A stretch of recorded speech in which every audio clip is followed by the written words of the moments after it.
How can I get letting agents to work with me? It's a question I get asked all the time, and I'm going to help you in this video. Hello and welcome to the Property Unleashed YouTube channel with me, Mark Fitzgerald. And on today's video, I am going to show you and talk you through how you can work with letting agents, because I see this all the time. People don't always want to get out there. They don't always want to talk to letting agents. Sometimes they feel shy. Sometimes they are talking to agents, but they're just saying the wrong things. And it really is about how you can approach agents and how you can make it a win-win for everybody. So how would I go and how do I go and talk to agents? Well, now it's quite easy. First and foremost, it's quite easy because I've had practice. And that is one of the things that I recommend anybody does. I recommend it to my own students as well. Practice. Talk to people who are not agents. Talk to people who are not property people and explain what it is you do in under 5 minutes. You should be able to really explain it in about 60 seconds. If you can explain to somebody who knows nothing about property what it is you do in your rent-to-rent business precisely, and they can actually repeat back and they understand it, then you can explain to anybody what it is you do. And it's a great way to practice around family and friends and just talk to the people, get honest feedback.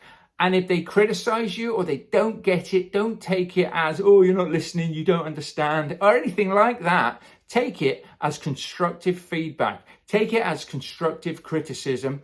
Take it on the chin. Rewrite or re-look at what you're saying and make sure that you can go again. Maybe try it on somebody different as well, because different people will read the situations, different people will listen to things differently. But when it comes to actually talking to the agents yourself, you've got to remember, and I've said this in previous videos, that they are salespeople. So we don't want to go in there and try and sell to these guys and girls. We've got to go in there and we've got to let them think that they're selling to us. Let them want our services. So you can go in there and you can say, I'm looking for landlords who are happy to take a guaranteed rent. I want to do corporate lets. And that's great. And you know what? In some areas, that might even work. You might even get away with that. But there's so many people now that are selling you on that. Say it's corporate lets. Say we're doing corporate lets and everything. That a lot of the times they're like, well, we just don't do that. They'll put a door up straight away. They'll put a barrier up straight away. And they'll say, we don't do corporate lets. Why would we do all of this? Why would we do all of that? I would say in turn, you're better off finding a property that they are looking to let, whether it's an HMO property, whether you're looking at it for serviced accommodation, no matter what it is, find a property on their website or on one of the property portals like Rightmove, Spare Room, Zoopla and all of that. Find something that that fits your criteria, that you want to go in there and you want to talk to them about. And even if you're not going in there, something you can talk to them about it on the phone. And sometimes the phone is better. Why? Because agents are so damn quiet. When you walk in there, you can hear a pin drop. You know everybody's listening to every word that you're saying, and it's not always the most comfortable thing to do when you're starting out. So I tell you what, ring them. Get used to talking to them on the phone. They don't actually really know who you are. So if you mess it up really badly and then you leave it for a couple of weeks and ring them back, they probably won't even remember you. Why? Because they speak to lots and lots of people day in and day out. They're not exactly going to be listening for you. It's only in your own head that you know, oh my God, I spoke to this person before and I made a bit of a hash of it. I wonder if they'll remember me. Just go in with a brand new property that you're looking at, with a brand new, so to speak, excuse, and just be yourself. And they'll probably not even recognize you. And if they do, who cares? At the end of the day, who cares if we make a mistake? Who cares if we get it wrong? If we're not putting ourselves out there, and if we're not actually putting ourselves on the chopping board, on the line, for criticism, then we're never going to find deals. We're never actually going to grow a business, a sustainable business. You have to get out of your own way. You have to get out of your own comfort zone, and you have to go there and you have to speak to agents. So find a property that you want to talk about. Do some due diligence on that property. How many bedrooms has it got? What's the monthly rent? Blah, blah, blah. What area is it in? So you can walk in there relatively full of the knowledge of that property. Okay. Look at what the letting agents do. Are they predominantly single letting agencies? Do they have HMOs? Are they all about HMOs if that's what you're looking for? So know a little bit about the agents before you get there. Are they a big franchise or are they, ran privately? That can really help move you forward. And don't be put off by the big franchises. Yes, they are more difficult to get there. But a lot of the time, the big franchises are just a mini franchise where you might actually be able to get in front of the boss. Not all the time and not always, but some of the time you can. But you don't know until you get yourself in front of these people, until you're in there talking to them, until they've said no to you. And no doesn't mean no, it just means not now. So try again in a couple of weeks' time. Now, don't bombard people. If somebody does genuinely say, stop calling me, stop coming in here, it's not going to happen, respect it. Respect it. Don't just think, I'm going to keep going, I'm definitely going to keep going now. Okay, maybe leave it for a couple of months and you could potentially go back and ask them again. Maybe somebody else will be working there by then. You just don't know. But we've got to get out of our own ways to push ourselves forward. So go and talk about the property. You can't act like you don't know much about the property. I've told you, you should have done your due diligence and things, which is great because then you've got a bit of ammunition to be able to talk about the property, to show an interest, to show that you know what you're looking at and you know exactly what it is you want. And then how do you put it to these people? Well, you can say, I'm an organization. Now, if you're doing this on HMOs, this is one way of doing it. If you're doing it on serviced accommodation, obviously you're looking for holiday makers. But either, just change this to suit your needs.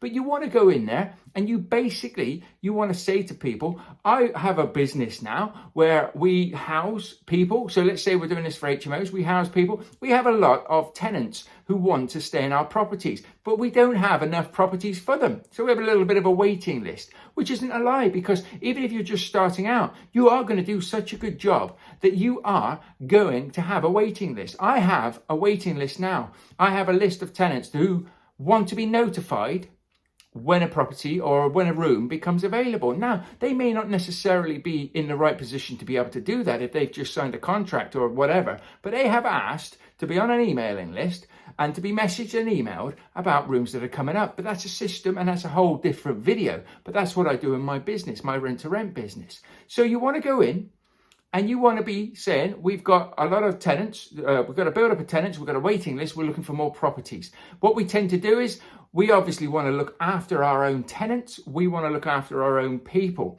So we tend to take on the properties, offer the landlord a guaranteed rent. We will obviously make sure that your fees are guaranteed as well and deal and liaise with you guys if you're talking to the letting agents. But we will in turn look after the property. So we'll manage it on your behalf. So we put tenants in our property, we manage and look after the properties, we take care of all minor maintenance issues, so nobody has all the hassles, light bulbs, taps, leaky radiator valves, anything that's silly little things, we can sort out all of that, or we can obviously go through you to sort it out, but we like to generally do that because we want to keep our tenants happy. Okay, so we can take care of that, we can move ourselves forward with that. And then we'll pay a guaranteed rent to the landlords, obviously a guaranteed fee to you. We'll take care of minor maintenance issues and we take care of our tenants as well. So it's a win-win-win. How does that sound to you? Now, a lot of cases and a lot of times, people may come up with negativity. They may come up with responses that say, oh, no, you can't do this or we don't do that and everything. But sometimes people get it. People get it. People look at the value in the offering. And those are the people that you're looking for. If they don't get it and they don't want to work with you, they don't get it and they don't want to work with you. We can change things slightly. We can tweak things slightly. Do I go with this approach with everybody? No. But this is one of the approaches that I wanted to share with you today to hopefully help you get out there and build up this rent-to-rent business. Now, if you are struggling with all of this, then come and join the Rent-to-Rent Business Builder with me. To help and guide you and support you, you'll get complete training. You can go through this. We can role play on the group coaching calls. You can build up all your knowledge. You can build up everything that you need to get out there and be successful in growing a rent-to-rent business. If you do not want to do that, you can still go and get the free tools and resources from www.thepropertyunleashed.com. There's some free guides, some free tools and resources that'll help you as well. All I ask in return there is if it helps you get a deal or it helps you grow your business or you learn something new, reach out to me, DM me on Facebook or on Instagram and let me know that it's helped you, because what goes around comes around. And by me helping you, good things will happen to me as well. So that's great. So get yourselves out of your own way. Get out there, start talking to these agents, talk to them in their language, and you will see results. Be consistent and persistent in your approach, and that is as easy as that. You've just got to keep going. You only fail if you stop and you give up. So don't stop and don't give up. Keep pushing yourself forward. In the last month, I've had at least 3 students getting deals. So we've had one that's done it through letting agents. We've had 2 that have done it straight to landlords, direct to vendor. One's got 1 deal. One's got 2 deals. They're flying through at the moment. If you want to be a part of that, if you want to get started and push it and move forward, then you can. Other than that, watch these videos and let me help you and push you forward, okay? I hope this episode's helped you, and I hope to see you in the next episode or video or whatever we're listening to here, as we have the Property Unleashed podcast and we have the Property Unleashed YouTube channel. All of this is here to drive and help people create the lives that they want to create. I've done it. If I can do it, anybody can do it. So push yourselves, get yourselves out there, and I'll see you in the next episode. Bye for now.